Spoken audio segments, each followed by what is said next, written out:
Baik, kita lanjut pembahasan kita untuk model struktur inti yang ketiga, yaitu model proton neutron.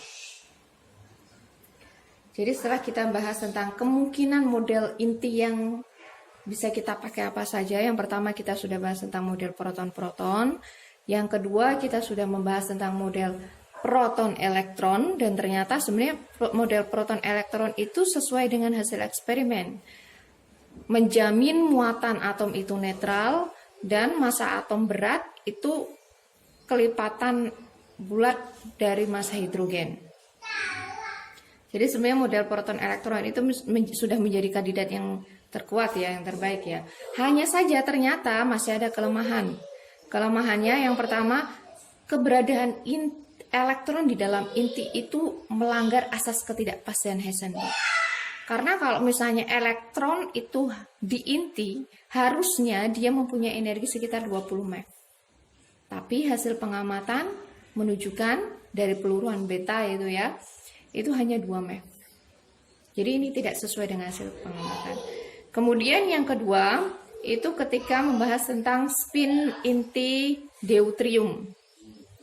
Jadi deuterium itu termasuk isotopnya hidrogen. Dia mempunyai inti yang biasanya disebut sebagai inti deuteron. Inti deuterium menurut model PE, proton elektron, itu mempunyai spin kalau bukan 3/2 ya setengah. Jadi ada dua kemungkinan, inti deuterium punya spin 3/2 atau setengah. Tapi hasil pengamatannya menunjukkan bahwa spinnya itu adalah 1. Jadi ini tidak sesuai dengan hasil eksperimen. Kemudian yang kedua terkait dengan momen magnetik. Kalau semisal di inti itu ada elektron dan proton, berarti momen magnetik inti itu jumlahan dari momen magnetik proton dan momen magnetik elektron. Sedangkan momen magnetik elektron itu sangat lebih besar daripada momen magnetik proton. Kalau semisal dijumlahkan, itu harusnya momen magnetik proton itu diabaikan ya. Jadi momen magnetik inti itu sama dengan momen magnetik elektron. Harusnya ya. Jadi harusnya kalau semisal di inti itu terdiri dari proton dan elektron, maka momen magnetik inti itu seorde dengan momen magnetik elektron. Kenapa? Karena momen magnetik proton itu sangat kecil sekali sehingga bisa diabaikan. Tapi kenyataannya hasil eksperimennya momen magnetik inti itu sebanding dengan momen magnetik proton. Sehingga kita tidak bisa menggunakan model inti, struktur inti proton elektron. Kemudian muncul model PM, yaitu proton neutron. Jadi neutron ini ditemukan oleh Chadwick ya. Jadi kalau tadi itu kan proton elektron, itu kenapa proton elektron? Berarti kan kalau semisal ada 6 proton, kemudian ada 3 elektron, ini kan jadinya kan netral. Tadi itu ya, yang sebelumnya sudah digambarkan. Jadi ini intinya itu cuma plus 3e saja. Jadi menurut Chadwick, memang di sini itu ada, di inti itu ada muatan, ada partikel yang muatannya netral. Kalau versinya model proton elektron itu kan muatan netral itu gabungan dari pasangan dari proton elektron. Tapi kalau di sini yang ditemukan oleh James Chadwick itu ternyata memang ada partikel yang muatannya netral yang disebut sebagai neutron. Jadi neutron itu kimia itu 0, netral. Jadi dia tidak punya muatan. Dan massa neutron itu hampir sama dengan massa proton. Jadi diperkenalkan partikel baru yang namanya neutron. Jadi inti atom itu terdiri menurut model ini ya. Jadi inti atom itu terdiri dari Z proton dan Z neutron.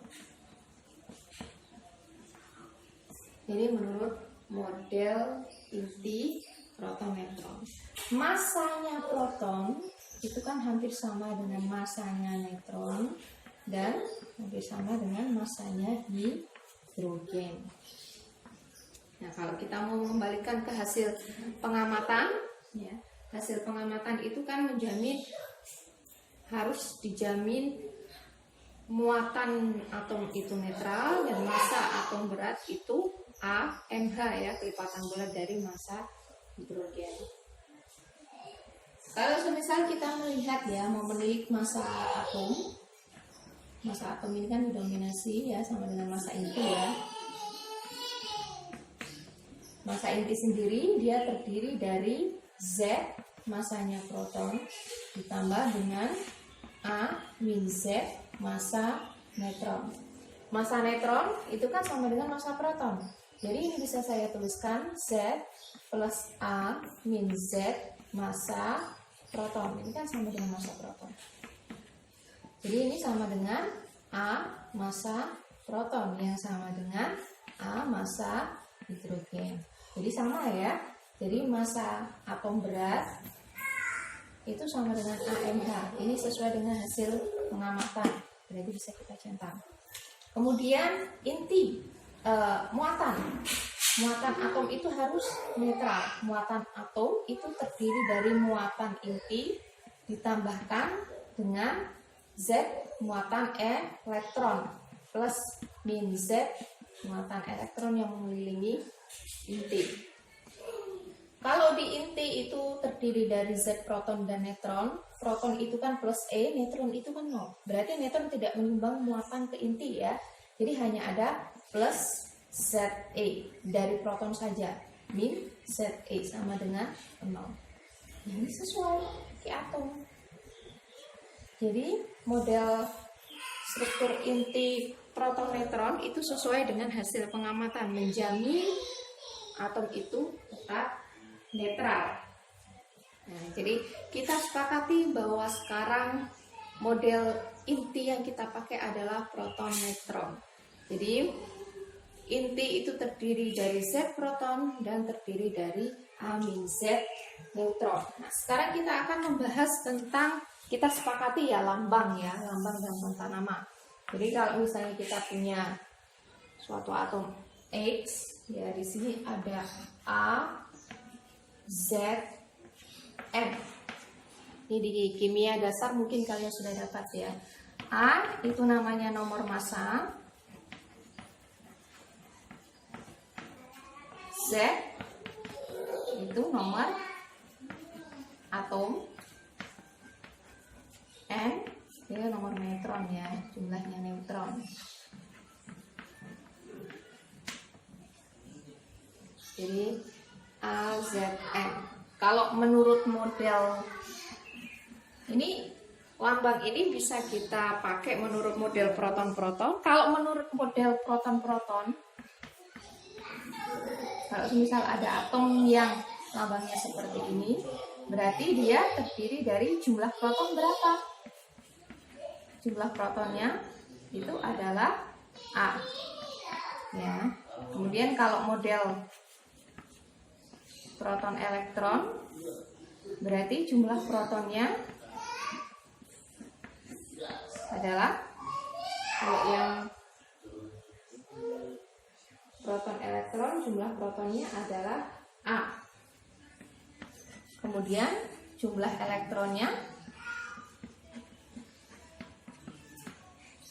A min Z.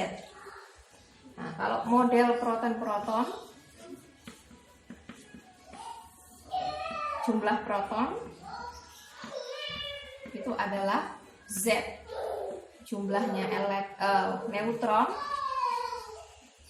itu adalah A min Z. Dan yang kita pakai adalah model proton-proton, ya. Jadi ini lambang ini bisa kita pakai.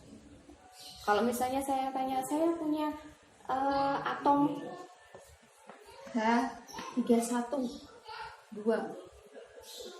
Menurut model proton-proton, menurut model inti proton-proton, berarti intinya terdiri dari jumlah protonnya ada berapa? Jumlah protonnya ada 3. Nah, ini menurutnya si ini, ya. Kemudian kalau misalnya H312, menurut model inti Pe berarti jumlah protonnya ada 3, jumlah elektronnya di dalam inti ada berapa? 2. Kalau menurut model PP berarti di inti itu jumlah protonnya ada 3, ada 1 ya, jumlah neutronnya ada 2. Ya, jelas ya tentang lambang. Nah, sekarang kita akan bahas istilah-istilah yang ada di inti, fisika inti. Jadi istilah-istilah yang ada di fisika inti itu apa saja? Yang pertama itu ada nukleon. Nukleon. Jadi ketika kita menyebutkan inti itu kan dia terdiri dari proton dan neutron. Ketika kita menyebutkan proton dan neutron sebagai penyusun inti, kita sebut sebagai nukleon. Jadi kalau misalnya ada nukleon, itu berarti sudah merujuk ke nukleon itu apa? Ya proton sama neutron. Kemudian yang kedua, itu nuklida. Jadi begini, alih-alih kita menyebutkan inti, atom, deuterium misalnya. Sebenarnya kita bisa lebih ringkas bila nuklida, deuterium. Jadi nuklida itu inti atom. Nukleon itu adalah proton dan neutron. Jadi kalau saya nyebut nukleon itu artinya apa? Artinya adalah proton dan neutron sebagai penyusun inti. Kalau misalnya bilang nuklida deuterium, nuklida hidrogen, nuklida tritium, berarti itu menyebutkan inti atom. Ya. Inti atom deuterium, inti atom tritium. Selanjutnya ada yang namanya istilah isotop.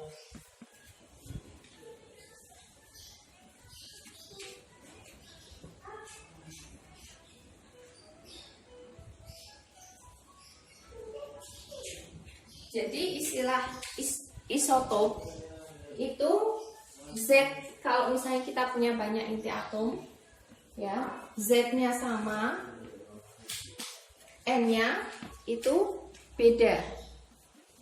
Contohnya apa? Contohnya misalnya adalah hidrogen. Jadi atom hidrogen itu punya 3 isotop. Ini kan sama-sama atom hidrogen ya, tapi ada yang H110, ada yang H210, dan ada yang H310. Ini namanya isotop hidrogen.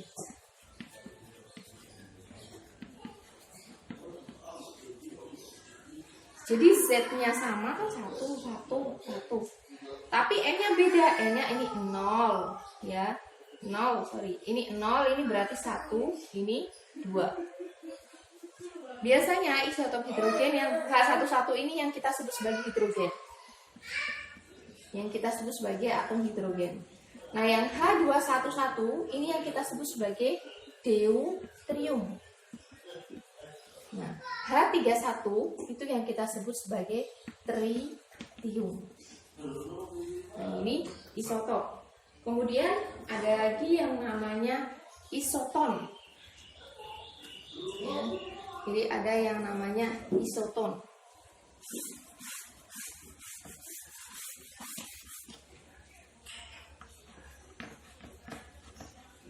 Isoton itu apa? Isoton itu Z-nya beda, N-nya sama.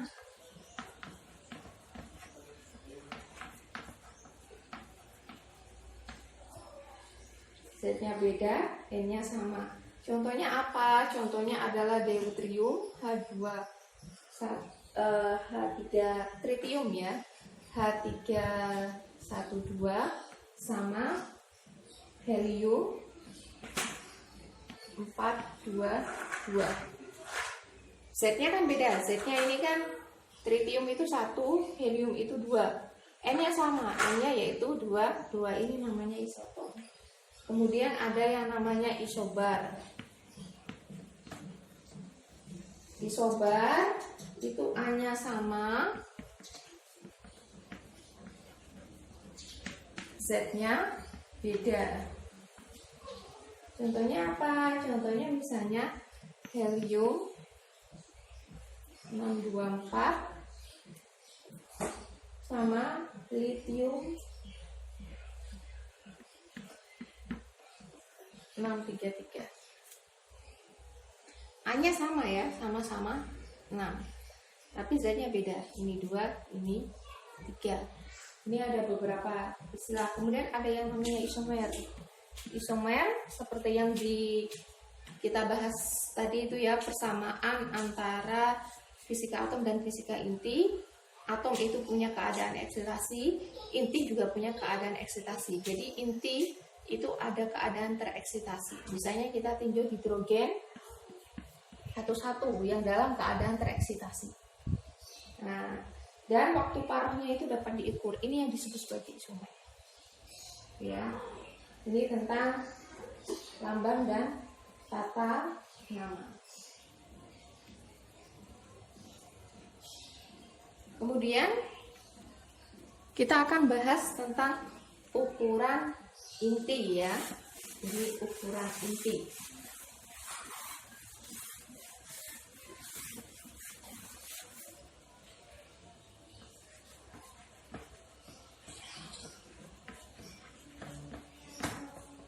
Jadi mirip seperti atom itu kan kita mengasumsikan bahwa dia ukurannya itu adalah bulat ya. Bentuknya itu kan bulat. Inti itu sebenarnya ada juga yang beranggapan bahwa bentuknya itu lonjong, bulat, pipih gitu ya, tergantung dari kerapatannya. Tapi biasanya untuk kasus yang sederhana kita anggap bahwa dia bentuknya adalah bulat. Nah, untuk mengetahui ya jari-jari inti, kita menggunakan rumus seperti massa itu ya. Massa itu kan rapat massa dikalikan dengan volume ya. Jadi di sini kita juga bisa menggunakan rapat massa itu sama dengan massa per T. Tapi khusus untuk inti, jadi ada pengamatan ya. Jadi ada pengamatan ternyata untuk atom yang ringan atau untuk atom yang berat, rapat massanya itu hampir sama. Rapat jumlah penyusunnya itu hampir sama. Jadi atau bisa dibilang rapatnya itu dia konstan. Rho-nya itu dia konstan.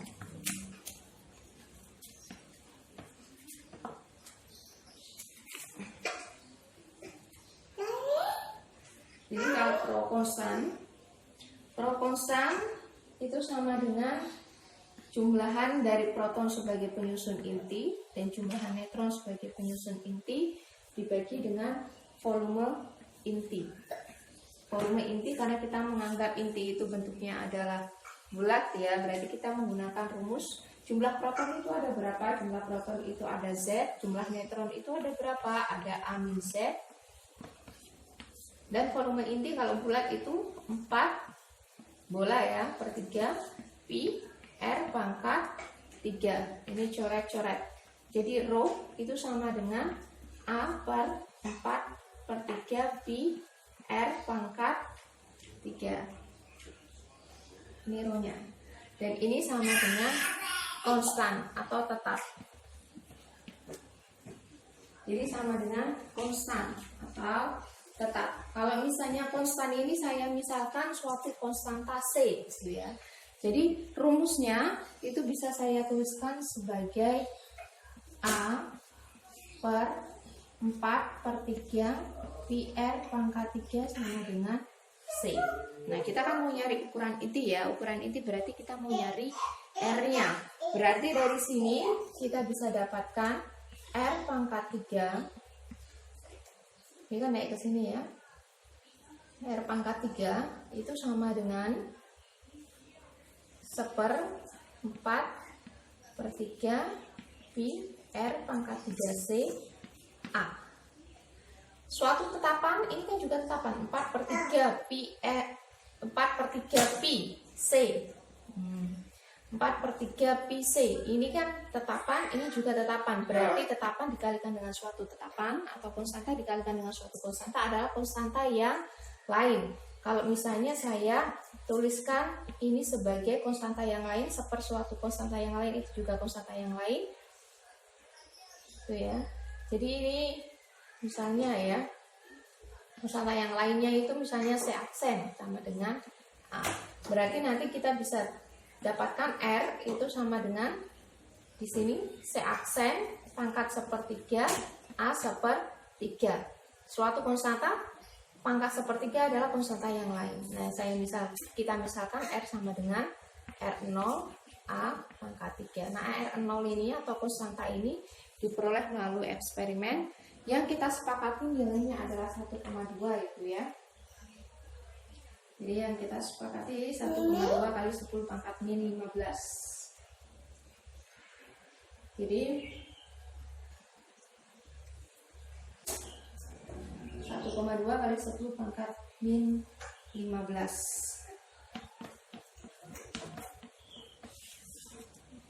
Jadi ukuran jari-jari inti itu sekitar 10 pangkat min 15. 10 pangkat 15 meter itu biasanya kita sebut sebagai femtometer, atau lebih mudahnya kita sebut sebagai Fermi.